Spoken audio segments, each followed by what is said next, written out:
बेटा ये क्वेश्चन मैंने होमवर्क डाला था, ठीक है। उस क्वेश्चन को डिस्कस करते हैं। पुरानी जो भी थ्योरी है उसी की बेसिस पे ये सॉल्व हो जाएगा, ठीक है। अब ध्यान से इसको देखो और समझो। क्वेश्चन में बोला हुआ हम लोगों को बेटा, if there are 2n+1 terms, ठीक है, 2n+1 terms in an AP, एक ईपी के अंदर, then prove that the ratio of the sum of odd position terms to the sum of even position terms is n+1:n। ऐसा अपने को prove करना है, ठीक है। मैं सोल्यूशन को बिगिन करता हूँ, आप लोग देखो और कोई लाइन अगर नहीं समझ में आए तो पूछना मेरे से। सोल्यूशन, सबसे पहले एक बात बताओ कि इस एपी का क्या आपने को फर्स्ट टर्म और कॉमन डिफरेंस दिया हुआ है या नहीं दिया हुआ? नहीं दिया। नहीं। ओके, तो let the first term is equal to a, comma common difference is equal to d, ठीक है। First term is equal to a and common difference is equal to d. इसके बाद में बेटा अगर मैं इस एपी को लिखना चाहूँ तो क्या आप लोग मेरे को बता सकते हैं general appearance of this AP कैसा होगा, देखने में कैसा होगा ये? आई थिंक ए होगा, फिर ए प्लस डी, फिर A plus 2d, A plus 3d, dot dot dot, last term plus 2n, a plus 2n। ये सबको समझ में आया? एक बार रिस्पॉन्ड करो हाँ या ना। हाँ सर। ओके, अब एक बहुत ही इंपॉर्टेंट चीज मैं ऑब्जर्व कराऊंगा, थोड़ा अच्छे से आप लोग सोच के बताना, ठीक है, कि वो समझ में आया आप लोगों को कि नहीं समझ में आया। बहुत इंपॉर्टेंट ऑब्जर्वेशन सर। हाँ बताओ बेटा। तो वो 2nd क्यों है? आप सोचो टोटल नंबर ऑफ टर्म्स कितना है इसमें, आप बताओ। 2n+1। तो फिफ्थ टर्म अगर आपको लिखना होता है तो आप क्या लिखते हो उसमें? a plus 4d plus 5d, हाँ। ठीक है, एक कम लिखते हैं ना, तो इसीलिए 2n+1 टर्म्स होने की वजह से जो लास्ट वाला टर्म होगा वो 2nd होगा, ठीक है। क्लियर है ये सबको? ग्रंथ बेटा रिस्पॉन्ड करो।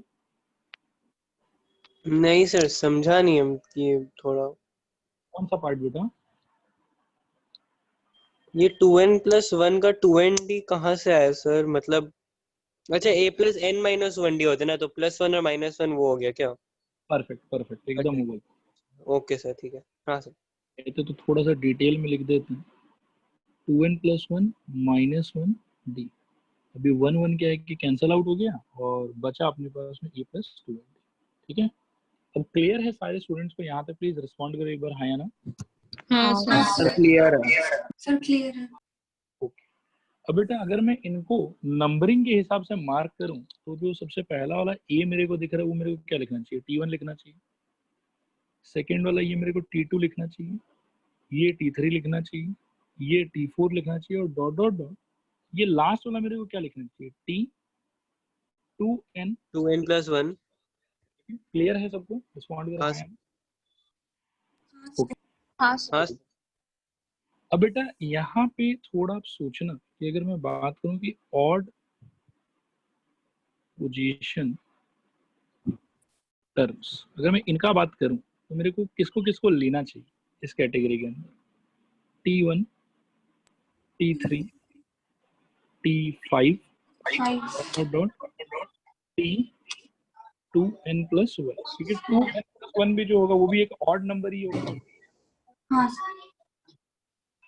तो ये वाला भी ऑड पोजीशन टर्म्स में ही काउंट होगा। और सिमिलरली अगर मैं बात करूं कि इवन पोजीशन टर्म्स ये क्या क्या होगा, तो शायद ये कह सकते हैं T2, T4, T6 dot dot dot T2n, मतलब 2n+1 से जस्ट जो पहले वाला टर्म रहा होगा, इससे जस्ट पहले वाला, वो भी इवन टर्म में काउंट होगा, ठीक है।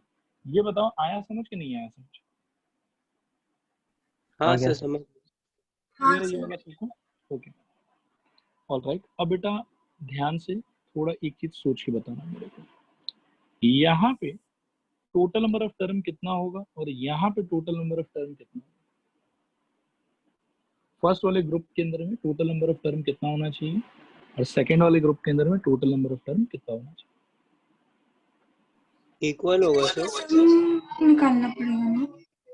चलो एक एग्जांपल से समझने का ट्राई करते हैं, ठीक है? थोड़ा आप लोग सोचें। अगर मैं बात करूं तो मेरे पास में 10 टर्म है इन टोटल, इसमें आप लोग बताओ मेरे को कि ऑड पोजीशन टर्म कितना होगा और इवन पोजीशन टर्म कितना होगा? 5 5 5 5 5 2 3 4 5 6 7 8 9 10। तो सर ऑड वो पोजीशन पूरा एपी का टर्म्स निकाल के 2 से डिवाइड कर देंगे। पूरा एपी का टर्म निकाल के 2 से डिवाइड कर देंगे। मैं एक सेकंड एक चीज में एक्सप्लेन करने का ट्राई करता हूँ। देखो इससे शायद एनालॉजी आप लोगों को समझ में आ जाएगा। आप देखो कि जिनको मैं ट्राइंगल्स में बंद कर रहा हूँ वो सारा इवन पोजीशन का टर्म है, ठीक है? और जिनको मैंने सर्कल में बंद किया बेटा वो सारा का सारा ऑड पोजीशन टर्म। देखो तो ये समझ में आया आप लोगों को कि नहीं समझ में आया? हाँ सर। हाँ सर। हाँ सर। ओके, तो यहाँ आप क्लियरली देख पा रहे हो कि 5 टर्म ऑड है और 5 टर्म इवन है, ठीक है? अब अगर बेटा मैं बात करूं कि 11 टर्म का अगर हम लोग बात करें तो उसमें कितना ऑड होगा कितना इवन होगा? 1 2 3 4 5 6 7 8 9 10 11। आप लोग देख के बताओ observation. Sir 5 even 6 odd. 6 odd, yes. हाँ सर 5 इवन 6। ये क्लियर हुआ सबको? हाँ सर। हाँ सर। हाँ सर। ये सारा का सारा बेटा इवन हो गया।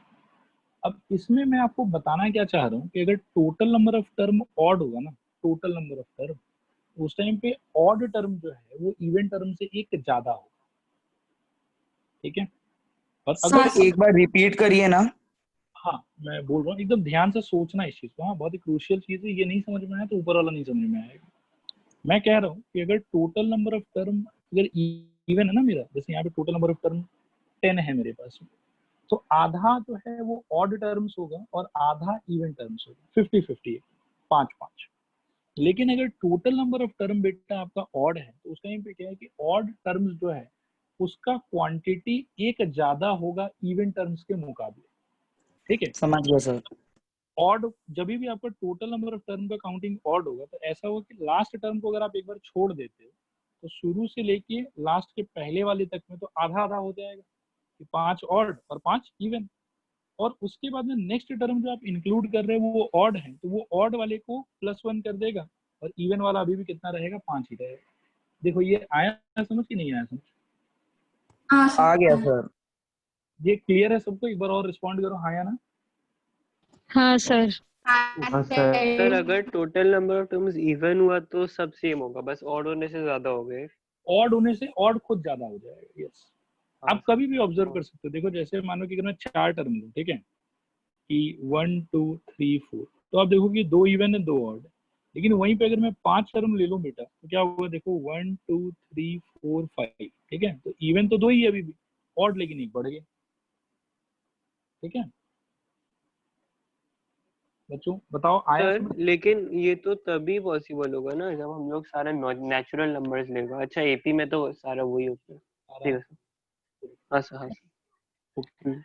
अब मैं क्या कह रहा हूँ बेटा कि थोड़ा सोचते हैं आप कि अगर मेरा total number of term 2n+1 है, ठीक है, तो इसका मतलब ऐसा हुआ कि T1 T2 T3 T4 dot dot dot second last term T2n और लास्ट टर्म T2n+1 ऐसा होगा। बताना जरा ये मैंने सही लिखा है कि गलत लिखा है? अगर टोटल टर्म 2n+1, रिस्पॉन्ड करो सब लोग हाँ या ना। सही लिखे सर। ओके, तो अब अगर बेटा एक बार के लिए लास्ट टर्म को मैं इग्नोर कर दूं तो उसको एक बार छोड़ो, ठीक है, तो ये शुरू से लेके एंड तक कितना टर्म आपको दिखाई देगा? रिस्पॉन्ड करो। सर एक बार क्वेश्चन वापस से पूछिए ना।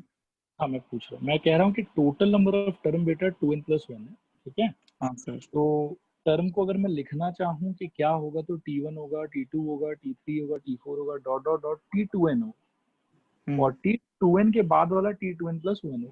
अब मैं कह रहा हूँ कि एक बार T2n+1 को छोड़ दो आप, ठीक है, उसको रहने दो साइड में। तो अगर मैं यहाँ पे एक लाइन खींच दूं और T1 से लेके T2n तक अगर मैं आपसे पूछूं कि टोटल टर्म कितना है तो क्या आंसर करोगे? 2n terms. इवन टर्म्स है। इवन होगा। तो क्या मैं यहाँ से ये कह सकता हूँ कि इस कलेक्शन के अंदर में n ऑड टर्म्स होगा और n इवन टर्म्स होगा? हाँ सर। हाँ सर। और ये जो t2n+1 है बेटा, इसके अटैचमेंट की वजह से ऑड वाले में 1 और ऐड हो जाएगा। हाँ सर। तो ऑड का हाँ, क्वांटिटी सर। अब कुल मिला के कितना होगा? n+1 ऑड टर्म्स होगा और अभी हाँ। भी कितना ही होगा अपने पास में? n होगा। देखो आया समझ के नहीं आया समझ? हाँ सर। यस हाँ सर। सर। ये बहुत ही इंपॉर्टेंट चीज था, जनरली स्टूडेंट्स लोग इसको मिस कर देते हैं। ठीक है, ये समझ में आना चाहिए। क्लियर है? एक बार और पूछ रहा हूँ। हाँ सर। हाँ सर। ओके सर एक चीज था, अगर जैसे कोई एपी जैसे 2 से शुरू होते हैं, होल नंबर्स का एपी हुआ, तो जैसे ठीक है। अगर आप 0 to 10 तक हो गया तब तो इवन ज्यादा हो गया। एक बार और बताओ क्या बोलना चाह रहे हो? नहीं, हम बोल रहे सर जैसे कि अगर कोई एपी हुआ जिसमें जैसे इवन नंबर से, जैसे 2 से कोई एपी शुरू हो रहा है, हाँ, तो अब अगर एपी हम 2 से फिर 10 का निकाले तब तो इवन ज्यादा हो गया। नहीं, ठीक है, आप बोलो एपी बोलो 2, फिर बोलो 3 4 5 6 7 8 9 10। 4 5 6 7 8 9 10। ठीक है, एक्चुअल में आप दो चीज शायद से हाँ मिक्स सर। कर रहे हो। हम लोग यहाँ पे ऑड और इवन जो कह रहे हैं बेटा, वो वैल्यूज के बारे में नहीं। आप यहाँ पे देखो क्वेश्चन में क्लियरली मैंने मेंशन कराया है कि सम ऑफ ऑड पोजीशन टर्म्स। ये नहीं कह रहा हूँ मैं कि odd value terms, odd position. तो जो भी आपने ये लिखाया है इनमें वैल्यूज का तो कोई रेलिवेंस ही नहीं है। अभी भी आप देखो कि ये फर्स्ट टर्म है, ये सेकंड टर्म है, ये थर्ड टर्म है, ये फोर्थ ओ है, सर ठीक है। ये फिफ्थ है, ये सिक्स्थ है। तो काउंटिंग के हिसाब से तो अभी भी जो अपन ने ऊपर हाँ एनालॉजी वही एक हम कंफ्यूज हो गया था, हमको लगा ऑड वैल्यू का बात कर रहे हैं। नहीं नहीं, वैल्यू का बात नहीं है बेटा, ये पोजीशन का बात है। ठीक है, क्लियर है? हाँ सर एकदम क्लियर। Okay, alright. तो अब बच्चों, अब ये जो चीज मैं पूछ रहा था, अब आप लोग बताओ मेरे को कि ऑड पोजीशन टर्म्स का क्वांटिटी कितना होगा और इवन पोजीशन टर्म्स का क्वांटिटी कितना होगा? ऑड का एक ज्यादा होगा इवन टर्म्स में, ये n+1 और n। ऑड और n+1 और इवन क्या? ये क्लियर है सबको 100%? हाँ सर। हाँ सर। एकदम क्लियर है सर। हाँ सर। बस अब कोई टेंशन वाला बात नहीं है। अब तो 2 मिनट का खेल है, अपन अभी खत्म कर देंगे इसको। देखो ध्यान से, अब अगर मैं बात करूं फॉर ऑड पोजीशन टर्म्स, ठीक है, एकदम ध्यान से धीरे धीरे देखना, कोई जल्दबाजी नहीं है, पूरा समझ में आना चाहिए आप लोग। ऑड पोजीशन टर्म्स में अगर मैं इसको एक्चुअली टर्म्स के रिस्पेक्ट में मैं लिखूं तो मेरे को क्या क्या लिखना चाहिए? देखो जरा, मेरे को लिखना चाहिए ए, पहला टर्म। दूसरा टर्म लिखना चाहिए मेरे को a+2d, जो कि एक्चुअल में क्या है? t3। अगर ऑड पोजीशन टर्म्स वाला का कलेक्शन अगर मैं लिखूं तो t1 के जगह पे I must write a, t3 के जगह पे I should write a+2d, t5 के जगह पे I should write what? 4d, a+4d, a+4d and so on. ये चलता जाएगा बेटा। और ये क्या होगा? a+2nd। a+2nd, okay, a+2nd। ठीक है, और यहाँ पे क्लियर है अपने को कि नंबर ऑफ टर्म्स कितना है? Is equal to n। n+1। ये मैं एक लाइन देखे साइड में लिख दिया। सब लोग एक बार रिस्पॉन्ड करो कि ये जो मैंने लिखा है ये क्लियर है आप लोगों को कि नहीं क्लियर? हाँ सर। क्लियर है सर। ओके, अगर बेटा मैं इसका अब सम निकालना चाहूँ, S of odd terms, odd terms मतलब वापस से ऑड पोजीशन टर्म्स, हाँ मिक्स मत करना। ठीक है, अब ध्यान से देखो, अपन ने सम निकालने का बेटा दो फॉर्मूला पढ़ा था। एक फॉर्मूला पढ़ा था कि n/2 into 2a plus n-1 into d, और एक अपन ने पढ़ा था n/2 into first term plus last term. बोलो हाँ या ना? हाँ सर। हाँ सर। तो बेटा यहाँ पे नंबर ऑफ टर्म कितना है? n+1। तो यहाँ मेरे को लिखना चाहिए n+1/2, n/2। ठीक है, ब्रैकेट के अंदर क्लियरली इस कलेक्शन के अंदर में फर्स्ट टर्म कौन है? e, और क्लियरली इसका लास्ट टर्म कौन है? a+2n। सर हाँ, एक चीज हमको पूछना था कि यहाँ पे हम लोग जो टोटल नंबर्स ऑफ टर्म है वो n क्यों लिया? हम लोग कोई और वो नहीं लेगा क्या, मतलब m या फिर p q? हम नहीं लोग नहीं n बेटा, ही क्यों लिया? क्वेश्चन में क्योंकि क्लियरली हम लोग को बोला हुआ है कि इस एपी में जो टोटल टर्म है वो 2n+1, तो उसके हिसाब से हमने सोच के इसको n+1 और n लिया। n+, अच्छा चूंकि total number of terms 2n+1 है तो उसका हाफ n हो गया इसलिए। हाँ, ये टर्म छोड़ के हाफ n। ठीक है सर। ठीक है, अच्छा, यहाँ तक सबको क्लियर हुआ? ये जो मैंने लिखा S of odd terms, please respond. हाँ सर। हाँ सर। ओके, तो अब बेटा अगर इसको मैं सिंप्लीफाई करूं तो ये शायद ऐसा कुछ होगा, 2a प्लस 2nd, और एक स्टेप में और लिखना चाहूंगा कि n प्लस 1/2, एक 2 शायद कॉमन भी आ जाएगा अंदर से, और अंदर क्या बचेगा, a प्लस nd। ठीक है, तो 2 से 2 कैंसल आउट हो जाएगा, and there we have n plus 1 into a plus n। ठीक है, नेक्स्ट अगर हम इवन टर्म्स के बारे में बात करें, ये याद रखना कि ये S of odd terms. Even terms का अगर मैं बात करूं तो आप पहले तो देखो कि इवन टर्म्स में आएगा क्या क्या, T2, T4, T6 और T2n। तो T2 में बेटा एक्चुअली क्या आएगा, a plus a plus 1 a plus 3। a अच्छा हाँ प्लस a प्लस d। हाँ हाँ हाँ 4 में क्या आएगा, a प्लस 3d। फिर 6 में क्या आएगा, a प्लस 5d, और ये पूरा ऐसे चलता जाएगा। T2n में क्या आएगा, a plus a plus 2n minus 1 d। 1 into D. ठीक है, और इसमें टोटल नंबर ऑफ टर्म्स कितना है, number of terms is equal to n। ऐसा अपन एनालाइज पहले ही कर लिया, ठीक है ना, n टर्म्स है इसमें। तो अब इसका अगर मैं सम लिखना चाहूँ तो s ऑफ इवन टर्म्स यानी कि इवन पोजीशन टर्म्स क्या होगा, number of terms is n, n/2 into first term यानी कि a प्लस डी, और प्लस लास्ट टर्म यानी कि a plus 2n minus 1 into D. देखो तो ये आया सबको समझ में, रिस्पॉन्ड करो हाँ या ना। सर। हाँ sir. This is equal to बेटा n/2, खोल दूं अगर मैं तो a plus d plus a plus 2nd minus d, open करने पे तो एक डी कट जाएगा, और यहाँ पे अपने ए ऐड करके 2a बन जाएगा। तो ये हो जाएगा n/2 ब्रैकेट के अंदर में 2a प्लस 2nd। अब this is equal to n/2 into 2 into bracket के अंदर a प्लस एन डी। ठीक है, 2 से 2 कट गया, this is equal to n into a plus n d. अब बेटा देखो कि अगर हम लोग इन दोनों का रेशियो लें, ऊपर आपको दिख रहा होगा कि s ऑड भी दिया हुआ, तो s odd divided by s even, ये चाहिए था मेरे को, that will be n plus 1 into a plus n d divided by n into a plus n d, ये दोनों कट जाएगा, और finally we are left with n plus 1 divided by n। ये प्रूव करना था हम लोग को, ये जो इनका रेशियो होगा वो n प्लस 1:n। देखो ये आया सबको समझ के नहीं आया समझ? हाँ सर। आ गया सर। आ हाँ गया। सर। ओके, वेरी गुड बेटा। इसका सोल्यूशन 2 पार्ट में ले लो आप लोग, क्लियर रहे पिक्चर थोड़ा आप लोगों को। लो ये स्क्रीनशॉट ले लो आप लोग,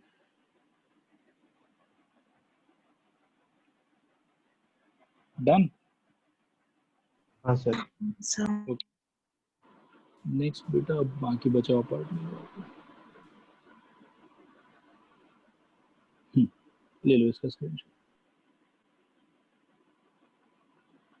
हुआ?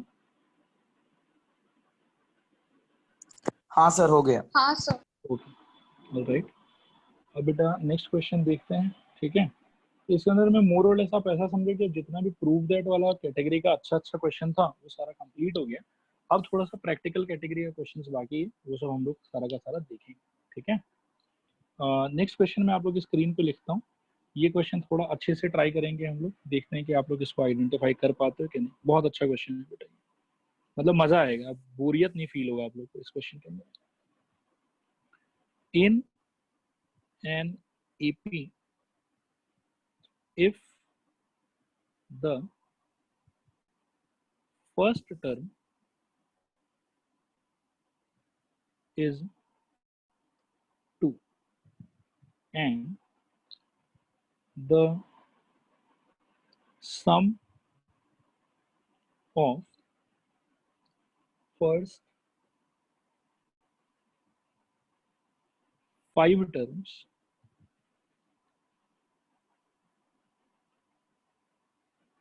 is 1/4 of the sum of next 5 terms, full stop. Then show that the 20th term is -112 and the sum up to 20 terms is -1100। ये क्वेश्चन है बेटा, एकदम आराम से इसको आप लोग पढ़ो और पढ़ के देखो क्या समझ में आ रहा है और फिर डिस्कस करते हैं। बहुत ही अच्छा क्वेश्चन है, बहुत बढ़िया फील होगा आप लोगों को।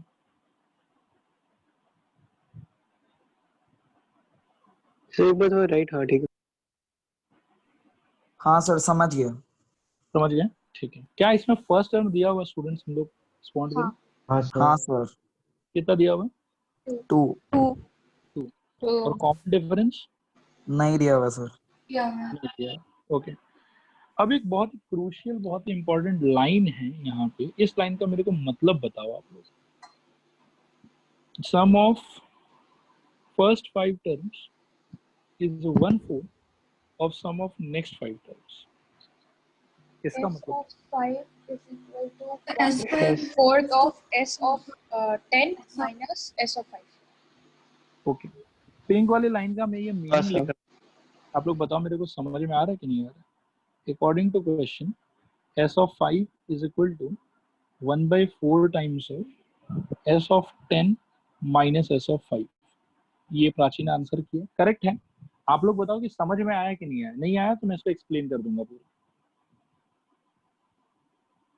समझ गया सर। ओके, बाकी लोग को क्लियर है? प्लीज रिस्पॉन्ड करो। हाँ सर क्लियर। हाँ सर। हाँ सर। Okay, all right. तो अगर ये चीज क्लियर है बेटा, फिर तो हम लोग आगे बढ़ सकते हैं, ठीक है। देखो यहाँ पे ध्यान से S5, अब यहाँ से देखो मन एक बार आपका कर सकता है कि मैं यहीं से कुछ सिंप्लीफिकेशन कर लूँ, ठीक है। लेकिन मैं बोलूँगा कि यहाँ से सिंप्लीफिकेशन मत करना, थोड़ा सा और इसको ठीक कर लेते हैं, फिर सिंप्लीफिकेशन करेंगे। मतलब फॉर्मूला अभी अप्लाई नहीं करेंगे, थोड़ा रुक के अप्लाई करेंगे, ठीक है। ये ऐसा हो जाएगा बेटा 4 times of S5 is equal to S10 minus S5।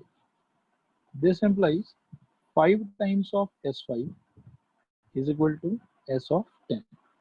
This implies 5 times of, अब फॉर्मूला अप्लाई कर सकते हैं, 5/2 into twice A। A already मालूम है मेरे को, तो ये हो जाएगा 2 into 2 प्लस S5 लिख रहे हो तो 5 minus 1 का वैल्यू हो जाएगा 4 into D। ये हो गया लेफ्ट हैंड साइड। और S10 का फॉर्मूला होगा 10/2 into twice A यानी कि 2 times of 2 प्लस n-1 यानी कि 10-1, आंसर आएगा 9 और यहाँ पे कॉमन डिफरेंस हो जाएगा d, ठीक है। अब यहाँ से आगे बढ़ेंगे बेटा, देखो क्या क्या होगा। 2 से 10 कटेगा, ये 5 हो जाएगा, ये 5 और ये 5 कैंसल आउट हो जाएगा। बाद बाकी थोड़ा और देख लेते हैं कि कहाँ से क्या निकल के आ रहा है। यहाँ पे अभी भी अब मेरे पास में है 5/2, अंदर होगा 4 plus 4d, this is equal to यहाँ पे होगा 4 प्लस 9d। इस 2 को क्रॉस मल्टीप्लाई कर सकते हैं और 5 को अंदर ले सकते हैं, तो ये मेरे को दे देगा 20 plus 20d is equal to 8 plus 18d। सब लोग रिस्पॉन्ड करो, यहाँ तक आया समझ कि नहीं आया समझ? हाँ सर। हाँ सर। ओके, तो दिस एम्प्लाइज बेटा 20d minus 18d, I think ये हो जाएगा 2d, और 8 माइनस 20 ये हो जाएगा -12। सो d इज इक्वल टू आया -6, ठीक है। अब मेरे पास में a भी आ गया और मेहनत करके मेरे पास में d भी आ गया, और a और d अगर दोनों आ गया तो अब हम क्वेश्चन पे फोकस कर सकते हैं, आगे इसको सॉल्व कर सकते हैं। ये पहले हाफ में जैसे कह रहा है बेटा कि show that the 20th term is -112, okay. तो अब अगर मैं निकालना चाहूँ तो T20 आप लोग गाइड करिए क्या होना चाहिए, A प्लस 19D होना चाहिए। बोलो बच्चों हाँ कि ना। हाँ सर। और A का वैल्यू बेटा 2 और प्लस 19 टाइम्स ऑफ इसका वैल्यू -6। तो सॉल्व अगर करेंगे इसको, दिस इज इक्वल टू हो जाएगा 2 minus 114, this is equal to -112। तो ये हो गया एक पार्ट का प्रूफ। और दूसरे पार्ट में अगला मेरे से बोल रहा है कि and sum up to 20 terms is -1100। ठीक है, तो अब सम अप टू 20 टर्म्स अगर चाहिए मेरे को, तो मेरे को क्या निकालना है बच्चों, S20 निकालना है। S20 is equal to 20 divided by 2 into first term बता सकते हो क्या है हम लोग का, 2।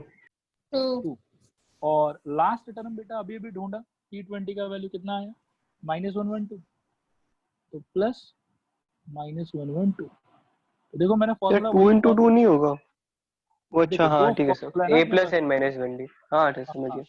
तो इसमें डायरेक्टली मैं यूज कर रहा हूँ कि n/2 into first term plus last term, क्योंकि लास्ट टर्म का वैल्यू तो मालूम ही है ना मेरे को हाँ तो स्टूडेंट। ज्यादा मेहनत नहीं होगा। तो हाँ ज्यादा मेहनत नहीं होगा बिल्कुल। तो 2 से 20 बेटा काट लेंगे यहाँ पे, ये 10 हो जाएगा और ब्रैकेट के अंदर आपके पास बचेगा -110। तो फाइनली आपको वैल्यू मिलेगा -1100। देखो क्लियर है कि नहीं क्लियर हाँ स्टूडेंट्स। हाँ सर। हाँ सर। ओके, इसके अंदर में एक ही पार्ट थोड़ा सा ट्रिकी था, बट ठीक है बहुत बढ़िया, आप लोगों ने इसको एकदम आराम से एक झटके में बता दिए। वो पिंक वाला पार्ट, तो पिंक वाला पार्ट का ये जो इंटरप्रिटेशन था यहाँ पे, ये कुछ स्टूडेंट्स इसमें अटक जाते हैं। बाकी अगर किसी को नहीं भी समझ में आया तो मैं अभी भी एनकरेज करूंगा कि पूछ लो, और ये फिर आप क्लास के बाद रुक के पूछ लो, कोई शर्माने वाला बात नहीं। ठीक है, एक बार मैं और पूछता हूँ, हाँ yes sir. This question clear to everyone, respond करूँ। हाँ सर सर क्लियर है। बताओ बेटा। सर जो 4+9D है एक स्टेप में, हाँ हाँ, वो नेक्स्ट स्टेप में 8+18D कैसे हो गया समझ। ये रहा बेटा, मैं बता रहा हूँ, ये देखो यहाँ पे 5/2 था ना, हाँ तो सर। ये जो 2 है उसको मैंने क्रॉस मल्टीप्लाई कर दी, ओके सर समझ गया सर। 4 2 8 और 9 2 18। ठीक है, हाँ सर। ओके, क्लियर है ये सबको, आगे बढ़ूं। हाँ सर। ओके, नेक्स्ट बेटा एक अच्छा सा क्वेश्चन और लेते हैं, ये भी करके आप लोगों को बहुत बढ़िया फील होगा। देखो, if the sum of 3 numbers in AP is 24, and their product is 440, then find the numbers। जल्दी से बताओ तो कैसे करना चाहिए, किया वही ये क्वेश्चन आप लोगों का, तो वैसे क्लास सर 3 टर्म्स लेना, A माइनस डी, A और A प्लस डी, गुड। और फिर उसका सम दिया हुआ एक बार 24। सम दिया हुआ और प्रोडक्ट दिया हुआ तो आराम से Product। सॉल्व हो जाएगा। गुड, तो बेटा ये ऐसा कुछ होगा कि let the numbers be A minus D, A plus D। ठीक है, अब अकॉर्डिंग टू क्वेश्चन इनका सम यानी कि A minus D plus A plus A plus D equal to कितना होना चाहिए, 24। तो D से D कट गया, 3A is equal to 24, A is equal to आ जाएगा 8। ठीक है, और ये हो गया क्वेश्चन नंबर 1। सर एक बार ऊपर करिए ना, एक हाँ सेकंड। बेटा लो, हाँ बढ़वा ठीक है नहीं ओके, हाँ सर बस ठीक है। ओके। उसके बाद में बेटा अकॉर्डिंग टू क्वेश्चन एक और पार्ट अपने को दिया हुआ है कि A minus d into a plus d is equal to, हम कह सकते हैं 440। Now this implies A minus d यानी कि 8 minus d into 8 plus d is equal to 440। क्योंकि a का वैल्यू 8 तो ऑलरेडी आया हुआ ही था फ्रॉम 1, ठीक है। अब 8 को आप डायरेक्टली उस साइड भेज सकते हो और यहाँ पे आपके पास में इन दोनों के हेल्प से बचेगा 64 माइनस डी स्क्वायर। देखो ये D समझ में आ रहा है क्या हाँ सर। स्टूडेंट? एक बार हाँ रिस्पॉन्ड सर, करो। हाँ सर। ओके, हाँ सर। ये सर कट 5 के 8 और 11 हाँ 5 सर 5 8 और 11 गुड ऊर्जा correct. So this implies 64 minus d square equal to 55, ठीक है। This implies d square is equal to बेटा आ जाएगा 9, यहाँ से d is equal to निकलेगा प्लस माइनस 3, ठीक है। तो अब हम क्या करेंगे कि दो केस बनाएंगे, केस 1 और केस 2। मतलब वैसे तो दोनों से सेम ही आंसर आएगा, लेकिन एग्जाम में ना मैं सजेस्ट करूंगा कि आपको ये दोनों केस बना के दिखाना, नहीं तो हो सकता है कि सोल्यूशन आपका कट जाएगा। केस 1 के अंदर में बेटा हम मानेंगे कि a का वैल्यू अपने को कितना मिला है, यहाँ पे 8 मिला है, और d का वैल्यू कितना मिला है मेरे को, यहाँ पे 3 मिला है। तो केस 1 के हिसाब से अब मेरा नंबर्स क्या क्या था, मेरा नंबर्स था a माइनस डी, a और a प्लस डी। तो इस हिसाब से 8 माइनस 3 8 और 8 प्लस 3, तो सॉल्व करने पे आएगा 5 8 और 11। एक आंसर तो ये हो सकता है। और दूसरा पॉसिबल आंसर है बच्चों, a इक्वल टू अभी भी 8 होगा, बट d इक्वल टू कितना लेंगे हम लोग, माइनस। तो इस केस में भी मेरा जो एज्यूम्ड नंबर्स था वो तो a माइनस डी, a और a प्लस डी ही था। तो a माइनस डी अब जब मैं करूंगा तो 8 माइनस माइनस 3, यहाँ पे 8 और 8 प्लस यहाँ पे माइनस 3, तो जो ऑर्डर है वो पलटी मार देगा, ये एक्चुअली माइनस माइनस मिला के प्लस हो जाएगा। It will be 11, it will be 8 and this will be 5. So answer is both. The required numbers are 5 8 11 और 11 8 5, ठीक है। देखो आया समझ कि नहीं आया समझ? आ गया आ सर। गया सर। ओके आ ऑलराइट गया बेटा, सर। Very good. ले लो इसका स्क्रीनशॉट ले लो आप लोग, हुआ लेना। एक हाँ सेकंड। सर हो गया। ओके ओके, आगे बढ़ते हैं बेटा यहाँ से। ये क्वेश्चंस भी करके आप लोग को मतलब कि बर्बाद फील हो रहा है कि ये क्वेश्चंस ठीक लग रहा है? नहीं सर ये सब ठीक अच्छा है। है। ठीक है ठीक है, मैं समझ गया आप लोगों को कहाँ प्रॉब्लम होता है, ठीक है। आई विल ट्राई कि जो एकदम से नेसेसरी क्वेश्चन हो उसी को अपन क्लास में करें, ठीक है। हाँ चलो सर एक सही और, बात है। हाँ एक और बहुत प्यारा सा क्वेश्चन बेटा आप लोगों के लिए, इसमें भी आप लोगों को दुख नहीं होगा मेरे हिसाब से, अच्छा ही फील होना चाहिए, बताना आप लोग। हाँ, the sum of first 4 terms of an AP is 56, ठीक है, फुल स्टॉप। फिर ये बोल रहा है कि the sum of last 4 terms of the AP is 112, full stop, if the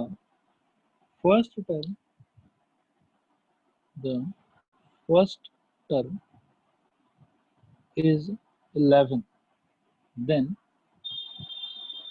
find the number of terms,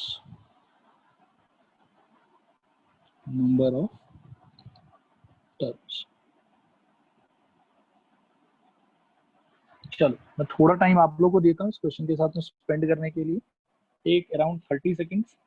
और अगर आपको क्लियर है तो आप अपने कॉपी में ट्राई करके अप्रोच डेवलप करके रखो कि किस तरीके से इसको प्रोसीड कर सकते हैं।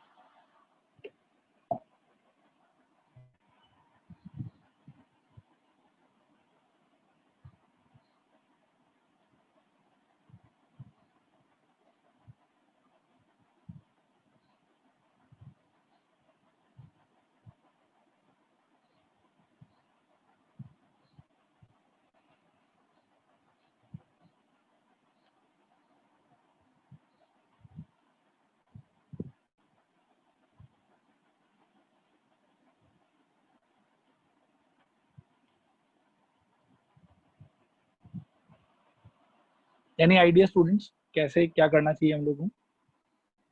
So let the first four terms be a minus 3d, a minus d, a plus d and a plus 3d. Okay, So फिर उसका सम करेगा 56 is equal to 56, 4a is equal to 56 and then a is equal to 14. 14, ठीक है। ये वाला approach मैं कहूंगा कि इसमें थोड़ा सा मतलब ऐसा नहीं है कि आंसर नहीं आएगा रिया बेटा, ठीक है, आंसर आएगा, इससे भी आएगा, लेकिन ये थोड़ा कॉम्प्लेक्स अप्रोच है। सर हम तो नॉर्मली जो होते हैं ना S4 इज इक्वल टू 56 तो फिर फॉर्मूला बिठा के शुरू करते हैं। हाँ, मैं उसी पे बात करूंगा। रिया एक चीज का बेटा थोड़ा सा आइडेंटिफाई करना, हाँ, तो पिछले क्वेश्चन और इस क्वेश्चन में क्या डिफरेंस है। इसमें क्या था ना कि सिर्फ 3 ही टर्म ही था पूरे एपी में, और उसी 3 टर्म के बारे में कुछ हम लोग को इन्फॉर्मेशन दिया हुआ था। इस वाले क्वेश्चन में लेकिन क्या है कि आप ध्यान से अगर ऑब्जर्व करोगे तो आपको एपी के विषय में सिर्फ 4 टर्म के बारे में इंफॉर्मेशन नहीं है, आपको टोटल 8 टर्म के बारे में इंफॉर्मेशन। फर्स्ट 4 का सम भी आपको पता है और लास्ट 4 का सम भी आपको पता है। बोलो, ये आप इसमें डिस्टिंग्विश कर पा रहे हो कि नहीं कर पा रहे? हाँ सर। तो इसीलिए वो वाला जो अप्रोच है कि a minus 3d, a minus d, a plus d और a प्लस 3d, वो हम लोग नहीं यूज करेंगे इसके अंदर।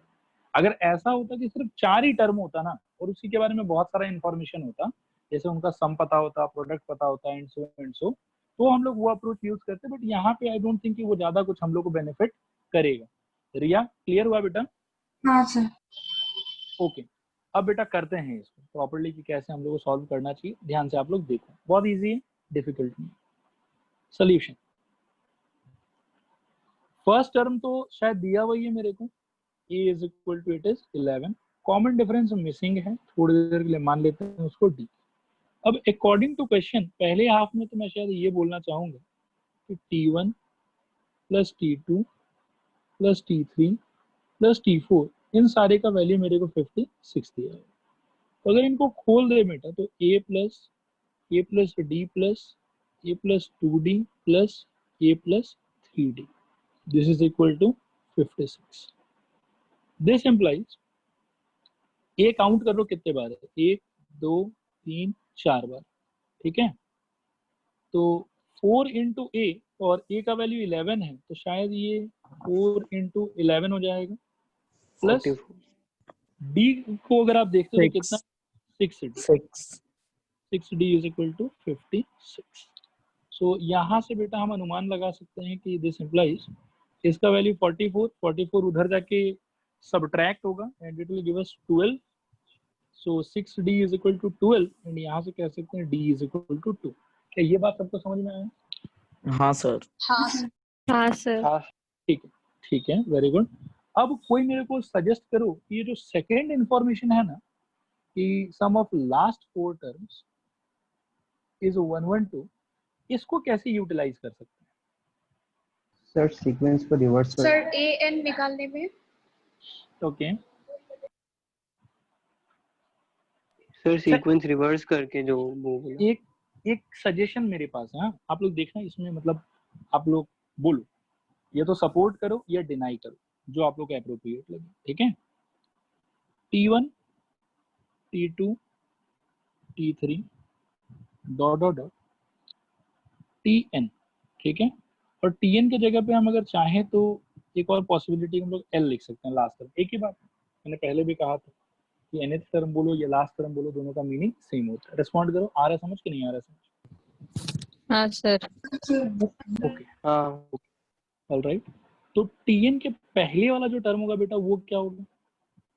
Tn minus 1। हाँ सर। स्टूडेंट्स देखना भी कुछ चमत्कार होने वाला, हाँ।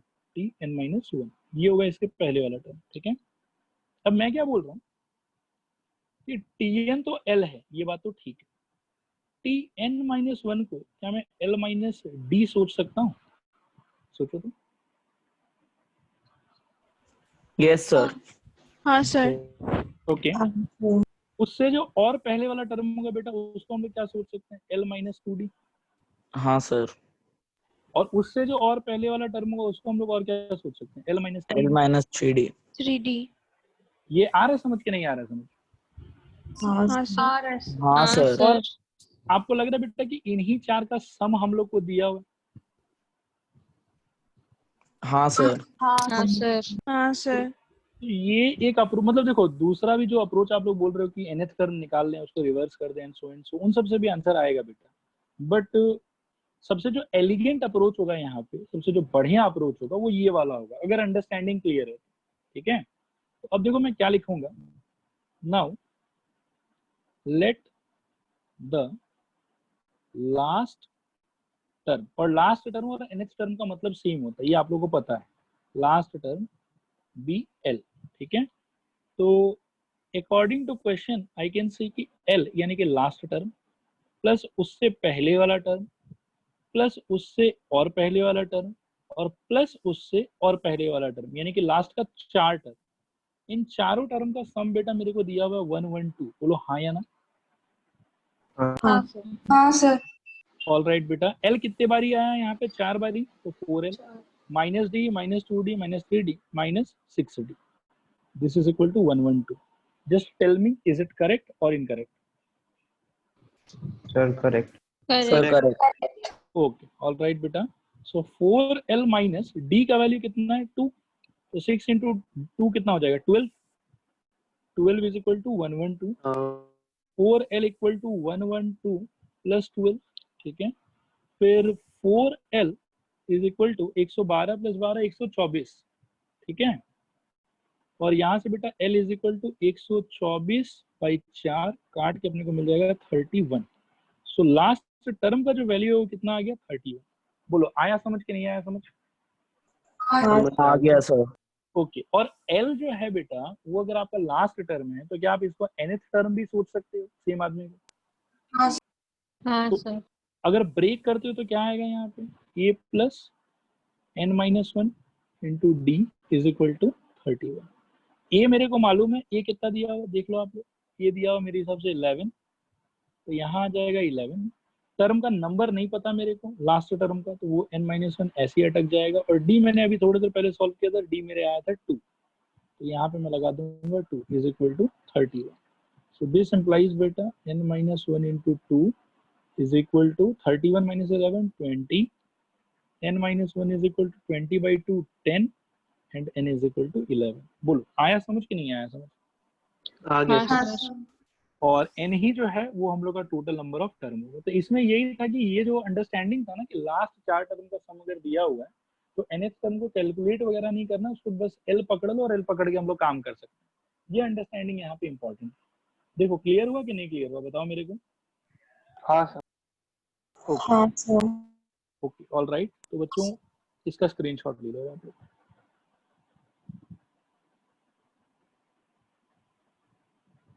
मैं 2 पार्ट में कर देता हूँ, नहीं तो बेटा ये क्लियर नहीं होगा शायद। फर्स्ट पार्ट यहाँ तक ले लो आप लोग। हुआ? हो गया? ओके नेक्स्ट पार्ट अब ये वाला ले लो आप लोग।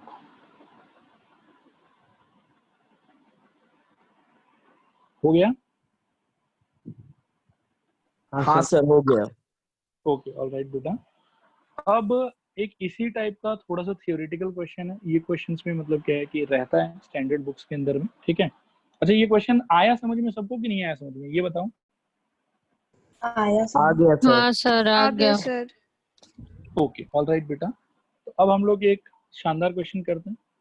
मतलब ये थोड़ा सा हो सकता है कि मेरे हिसाब से तो शानदार है, लेकिन क्या पता आपको इतना पसंद नहीं भी आ सकता, ठीक है। ऐसा लेकिन बुक्स में रहता है, ये क्वेश्चन इंपॉर्टेंट है ओवरऑल, हाँ मतलब इग्नोर मत करना इसको।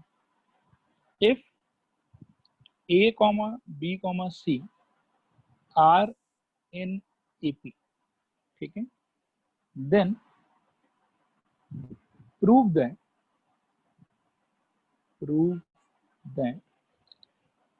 Roman 1 by BC comma 1 by CA comma 1 by AB are in AP, ठीक है। And Roman 2 B plus C comma C plus A comma A plus B are in AP। और एक और है इसी में, वो लेकिन थोड़ा ज्यादा एलिगेंट है, तो उसको अलग से कर लेंगे। पहले अपन इस पे बात करते हैं, ठीक है? सोचो तो कैसे कर सकते हो इसको।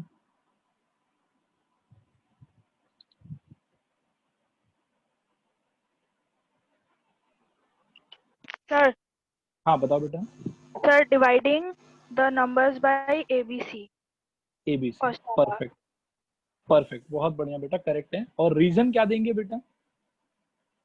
When we divide the numbers in an AP by the same number, the resulting numbers are also in AP। resulting numbers are also. Yes perfect, बहुत बढ़िया। प्राची ने पहचाना है। देखो आप लोगों को एक हाईलाइट मैंने लिखवाया था, वो याद है आप लोगों को कि कोई भी AP के अंदर में अगर आप नंबर्स को ऐड करो, सारे टर्म्स में कोई एक फिक्स नंबर अगर आप ऐड करो, तो जो रिजल्टिंग सीक्वेंस बन के निकलेगा वो भी AP में होगा।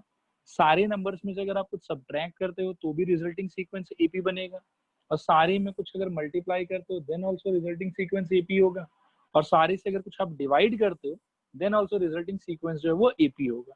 क्या ये पॉइंट याद है सबको? रिस्पॉन्ड करो हाँ या ना। हाँ सर। हाँ सर। हाँ सर। ओके, मतलब एक दो का शायद मैंने प्रूफ भी दिया था, डिवाइड वाले का प्रूफ दिया था आप लोग। चलो अब इस पे बात करते हैं बेटा। तो नंबर 1 वाले में प्राची ने एकदम बहुत बढ़िया सही जवाब दिए कि A, B, C अगर ये 3 टर्म AP में है और इन तीनों को हम लोग अगर सेम नंबर से डिवाइड करें, उस केस में भी जो रिजल्टिंग चीज आएगा वो किस में रहेगा? AP में रहेगा। तो अपन क्या करें कि A को ABC से, B को भी ABC से, और C को भी ABC से डिवाइड कर दें, C डिवाइडेड बाई ABC। और सिंस तीनों को सेम नंबर से डिवाइड किया है, तो ये जो रिजल्टिंग आया है बेटा ये भी किस में रहेगा? R in AP। ये लोग भी AP में रहेगा। बोलो आया समझ कि नहीं आया समझ? हाँ सर। हाँ सर। सर मतलब जो नंबर हम लोग को दिया हुआ है ना ABC, तो वो 3 जो नंबर हम लोग को पता है कि ऑलरेडी AP में है, उन लोग को हम लोग डिवाइड कर रहे हैं ना। यस यस यस, उन लोग को हम लोग सेम चीज से डिवाइड कर रहे हैं, ABC ABC ABC, ठीक है? हाँ सर। अच्छा अब ऐसा करने में बेटा होगा क्या कि पहले वाले में A कैंसिल आउट हो जाएगा, दूसरे वाले में B कैंसिल आउट हो जाएगा, तीसरे वाले में C कैंसिल आउट हो जाएगा। तो आपको अल्टीमेटली ऐसा दिखेगा कि फर्स्ट वाले में बचा क्या? 1/BC, सेकेंड वाले में बचा क्या? 1/AC, और थर्ड वाले में बचा क्या? 1/EB। R in EP। बोलो आया समझ कि नहीं आया समझ? स्टूडेंट्स रिस्पॉन्ड करो। हाँ सर। ओके हाँ सर। तो ये फर्स्ट वाला का प्रूफ कंप्लीट। सेकंड वाले में कोई गाइड कर सकता है क्या कि कैसे क्या कर सकते हैं?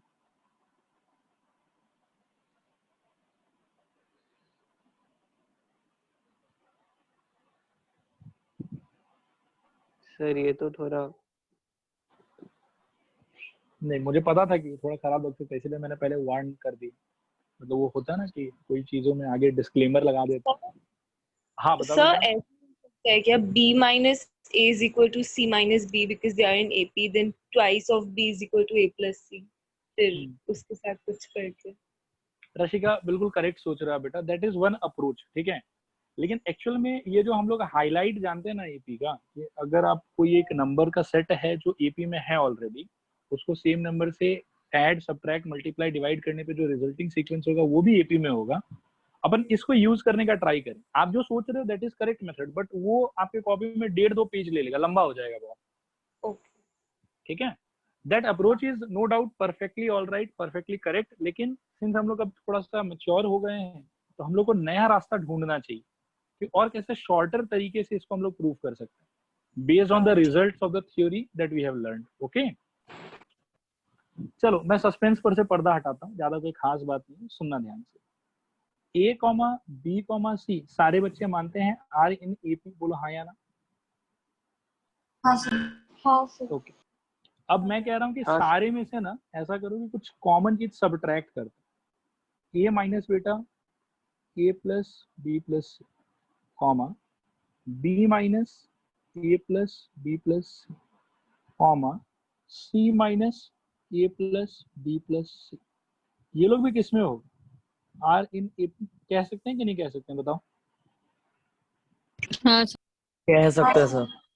बेटा अब बताओ आप लोग कि फर्स्ट वाले टर्म का एक्चुअली रिजल्ट क्या होगा? आपको लगता है कि नेगेटिव ऑफ बी प्लस सी होगा? बोलो हाँ या नहीं सर, बी प्लस सर सोचो बेटा। प्राची ए हाँ sir, negative sir of b o plus हाँ सी। सर, नेगेटिव होगा हाँ। Is it clear to everyone? Yes sir. Yes sir okay all right, मैं इस चीज को मिटा देता हूँ फिर यहाँ पे तो गंदा दिखेगा ये।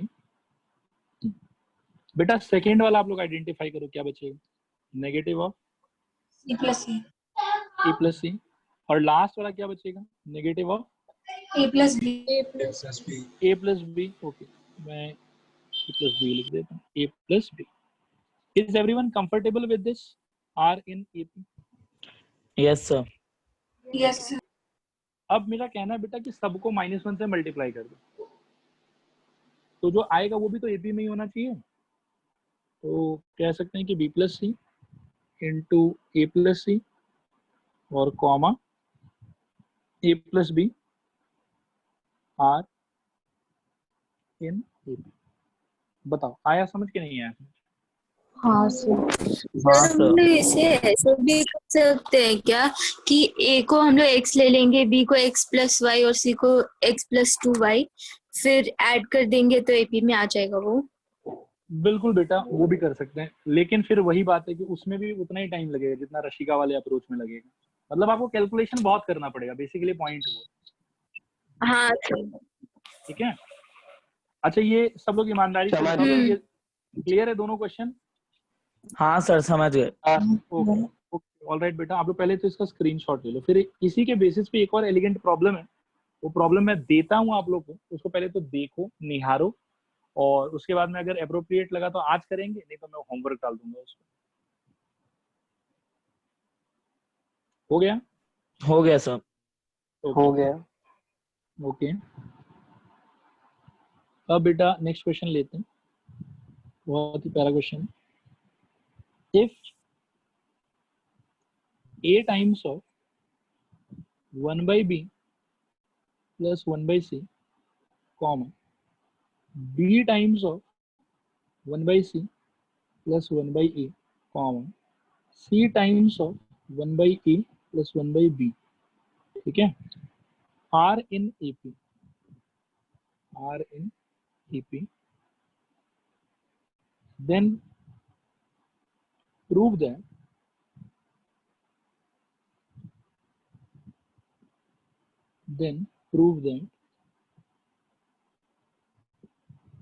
a comma b comma c are in AP। ये क्वेश्चन है बेटा, क्या बोलते हो? घर पे ट्राई करोगे आप लोग कि अभी करें इसको? अभी कर। अभी करके खत्म करते सर। बिल्कुल, चलो तो फिर आप लोग थोड़ा सा सोच लो, और जब आप लोग को लगे कि ठीक है अब सोचना हो गया, तो फिर अपन बिगिन कर सकते हैं। सर ब्रैकेट सर इसका तो एलसीएम लेके कुछ। हाँ सर, Okay. वही एलसीएम लेके ब्रैकेट के अंदर थोड़ा सॉल्व करके फिर आएगा। मतलब आप लोग स्टेप्स को एक बार ट्राई करना चाहते हो कि डायरेक्टली मैं सोल्यूशन दिखाऊं आप लोग? सर Try थोड़ा करते ट्राई करने दीजिए। ठीक है, मतलब मैं भी चाहता हूँ कि एक बार थोड़ा कोशिश तो करो आप लोग, ठीक है? एक बार लिख के देखो, थोड़ा स्क्रिबल करो अपने कॉपी में, मैं 1 मिनट का टाइम देता हूँ।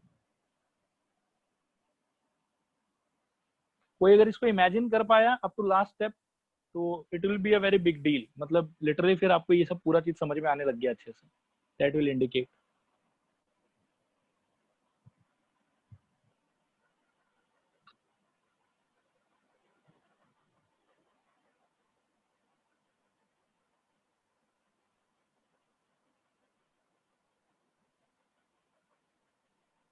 सर हाँ आ गया बेटा।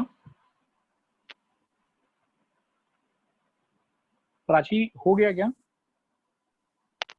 नहीं सर, ट्राई कर रहे हैं। करो करो।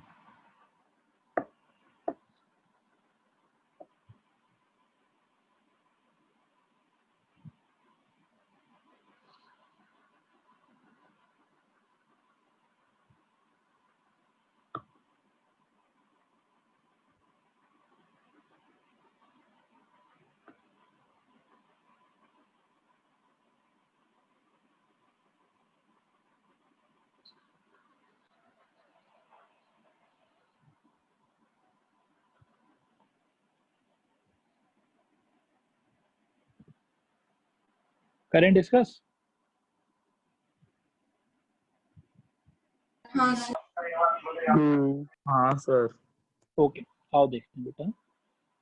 बिल्कुल सही कह रहे थे आप लोग। मैं एक स्टेप थोड़ा सा स्किप करके लिखता हूँ। a टाइम्स ऑफ, यहाँ पे अपन लिख सकते हैं बेटा c plus B by B C, मतलब नॉर्मली एलसीएम ले रहा हूँ, comma b times of a plus C नीचे ए सी,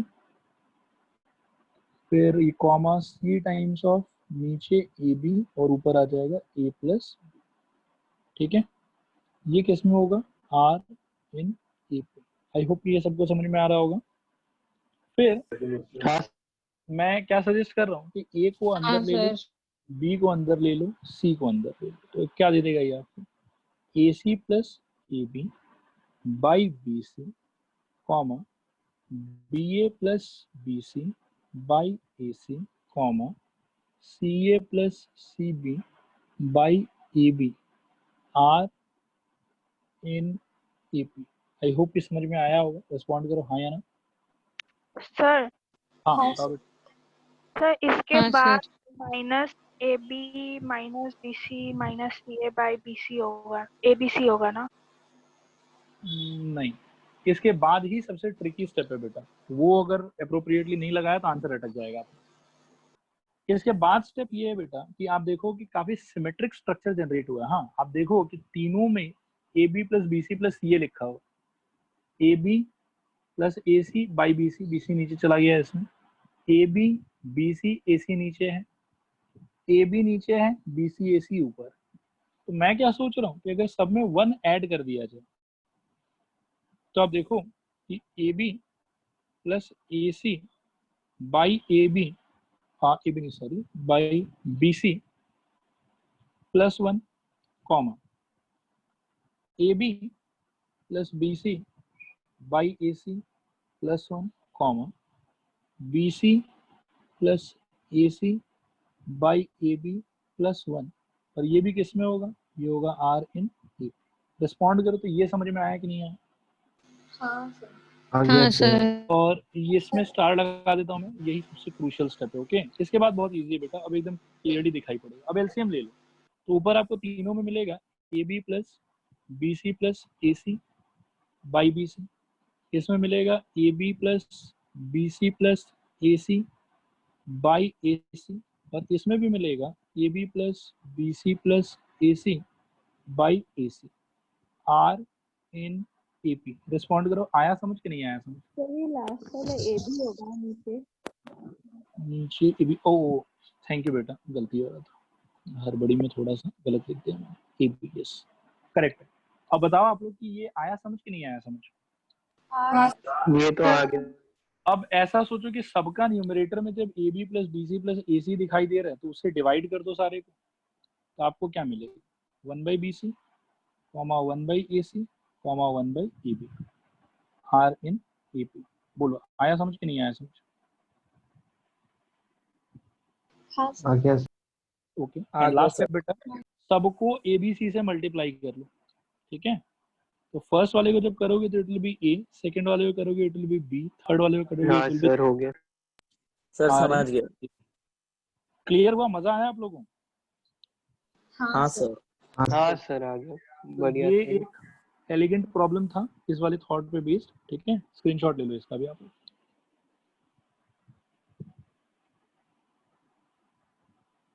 हो गया हाँ सर। हाँ सर। बेटा एक प्रैक्टिकल क्वेश्चन है, मतलब आप ऐसा समझो कि एपी का भी ये लास्ट क्वेश्चन है। हाँ, मैं एक चीज एक बार थोड़ा सा डिस्कस कर लेता हूँ कि अपने को टोटल पढ़ना क्या क्या है सीक्वेंस एंड प्रोग्रेशन के चैप्टर में, ठीक है। अपने को पहला पढ़ना था बेटा एपी, एपी के बाद अपने को पढ़ना है एएम, एएम का मतलब होता है अरिथमेटिक मीन, ये अपन नेक्स्ट क्लास पढ़ेंगे। नेक्स्ट अपने को पढ़ना है जीपी, ज्योमेट्रिक प्रोग्रेशन, और फिर अपने को पढ़ना है जीएम, ज्योमेट्रिक मीन, और लास्ट अपने को पढ़ना है एएम जीएम, मतलब अरिथमेटिक मीन और ज्योमेट्रिक मीन को एक साथ पढ़ना। और एनसीईआरटी में क्या है कि इसके अलावा एक पार्ट और भी है सीरीज, लेकिन सीरीज वाला पार्ट मैंने कल देखा आप लोग के सिलेबस में नहीं मेंशन है, ठीक है। तो आप लोग को जीएम तक ही लास्ट पढ़ना है। तो अभी अपन क्या है कि एपी पूरा खत्म कर चुके हैं। अब एपी का लास्ट क्वेश्चन मैं अभी स्क्रीन पर लिखूंगा, इसके बाद में एपी अपना ओवर, ठीक है। और next class we will tackle and cover AM, फिर उसके बाद जीपी, उसके बाद जीएम, उसके बाद एएमजीएम, और ये सारा खत्म होने के बाद next will move to permutation and combination. ठीक है, जो इस यूनिट का next chapter.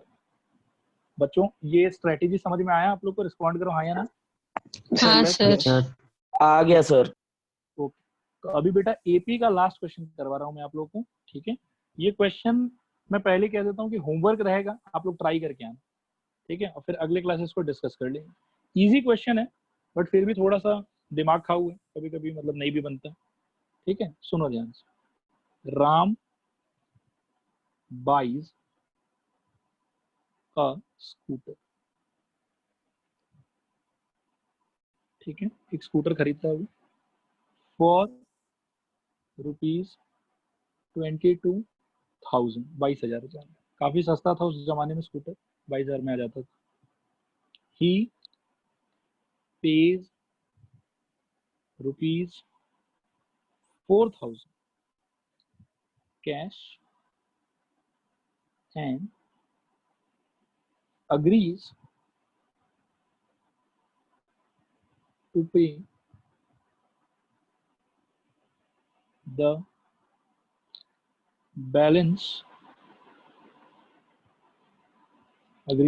balance in annual installment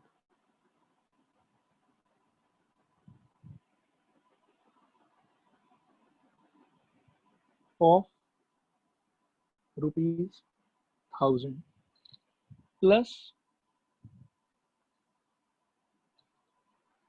₹1,000 plus 10% interest।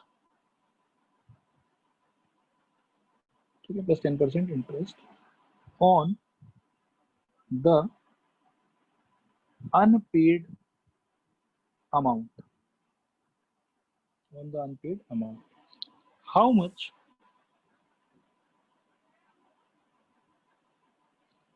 the scooter will cost him। ये एक प्रैक्टिकल क्वेश्चन है बेटा, एपी से related, and this is the last question of the chapter AP. मतलब चैप्टर एपी नहीं, पार्ट एपी, टॉपिक एपी। और इसके बाद में अगले क्लास से हम लोग स्टार्ट करेंगे एएम। ठीक है, इसका स्क्रीनशॉट ले लो आप लोग। सर